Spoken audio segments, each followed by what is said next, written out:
पहाड़ों के बीच बना माता वैष्णो देवी का मंदिर केवल आस्था का ही नहीं बल्कि मॉडर्न सिविल इंजीनियरिंग का बेजोड़ नमूना है। चलिए बताते हैं कि इसको किस तरीके से साइंस ने डिजाइन किया है। यहाँ हर साल लगभग 1 करोड़ से ज्यादा श्रद्धालु आते हैं। इतनी भीड़ को सुरक्षित तरीके से संभालने के लिए पहाड़ के अंदर जो अंडरग्राउंड इंजीनियरिंग सिस्टम बनाया गया है उसे सुनकर आप सच में हैरान हो जाएंगे। सबसे पहले बात करते हैं माता की पवित्र गुफा की। यह गुफा हजारों साल पुरानी नेचुरल केव है जो डोलोमाइट रॉक फॉर्मेशन से बनी है। डोलोमाइट एक ऐसी चट्टान होती है जिसमें छोटे छोटे फ्रैक्चर और जॉइंट्स होते हैं। इसी कारण समय के साथ पानी और दबाव से नेचुरल केव स्ट्रक्चर बन जाता है। पहले इस गुफा में आने जाने के लिए केवल एक संकरा रास्ता था। जब श्रद्धालुओं की संख्या लाखों में पहुंची तो एक बड़ी समस्या पैदा हो गई, क्योंकि एक ही रास्ते से लोग अंदर भी जा रहे थे, बाहर भी आ रहे थे। इसे इंजीनियरिंग भाषा में bi direction crowd flow system कहते हैं। जब भीड़ बढ़ती थी तो गुफा में ऑक्सीजन कमी महसूस होती थी, लोगों को सांस लेने में दिक्कत होती थी और भगदड़ का ज्यादातर खतरा बना रहता था। भीड़ की समस्या को हल करने के लिए इंजीनियर्स ने पहाड़ के अंदर एडवांस ड्रिलिंग टेक्नोलॉजी से नई टनल बनाई। अब सिस्टम ऐसे काम करता है, श्रद्धालु चौड़ी सेंट्रल टनल से अंदर जाते हैं, माता के दर्शन करते हैं और फिर अलग अलग एग्जिट टनल से बाहर निकल आते हैं। इसी सिस्टम को कहते हैं यूनिडायरेक्शनल क्राउड फ्लो सिस्टम, जिससे भीड़ अपने आप कंट्रोल हो जाती है। अब बात करते हैं कि आखिर साइंस ने ऐसा क्या किया है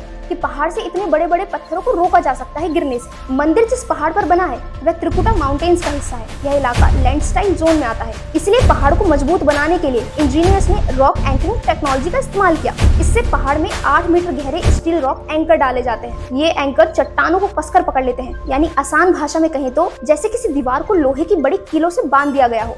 2022 के बाद यहाँ सुरक्षा और बेहतर बनाने के लिए एक स्लाइड ओवर स्ट्रक्चर बनाया गया। यह लगभग 250 मीटर लंबा और 20 फीट ऊंचा और सीमेंट और ग्लास से बना एक बेहतरीन कवर रास्ता है। अब आने वाले यात्रियों का रास्ता अलग है और जाने वाले यात्रियों का रास्ता अलग है। इससे भीड़ कंट्रोल हो जाती है। अब बात करते हैं कि भीड़ को कंट्रोल करने के लिए क्या स्मार्ट टेक्नोलॉजी इस्तेमाल की गई है।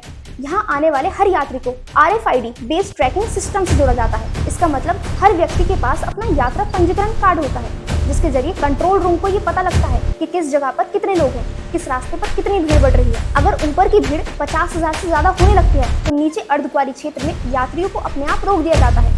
इसे कहते हैं स्मार्ट क्राउड मैनेजमेंट सिस्टम। तो ये सब तो हमने बात करी सुरक्षा की, लेकिन अब बात करते हैं कि आखिर इतनी ऊंचाई पर पानी कैसे पहुंचता है। इतनी ऊंचाई पर रोज लाखों लोगों के लिए पानी पहुंचाना आसान नहीं होता।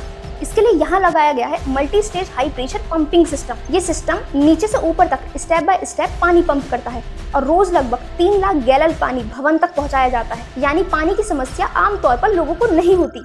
इतनी ऊंचाई पर सुरक्षा हो गई, भीड़ कम हो गई, पानी तक पहुंच गया।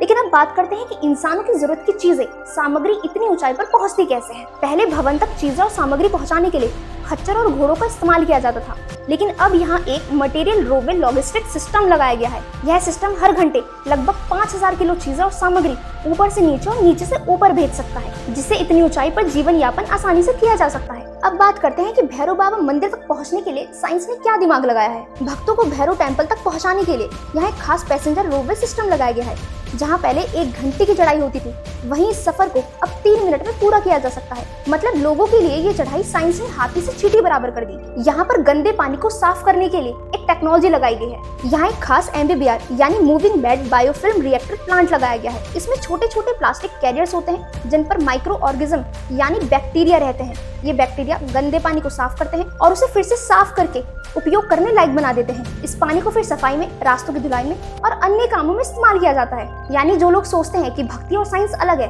एक बार वैष्णो देवी के मंदिर जाकर देख लीजिए। वहां आपको पता लग जाएगा कि अगर साइंस और भक्ति मिलकर चले तो प्रकृति हमें इतनी सुंदर जगह भी दे सकती है। भक्ति और विज्ञान को लेकर आपकी क्या राय है, नीचे कमेंट बॉक्स में जरूर बताएं। और ये भी बताएं क्या कभी आपने माता वैष्णो देवी के दर्शन किए हैं। इस वीडियो को अपने दोस्तों के साथ शेयर करें और ऐसे ही अमेजिंग वीडियोस के लिए अपने चैनल अनंत यात्रा को फॉलो कर लें। धन्यवाद।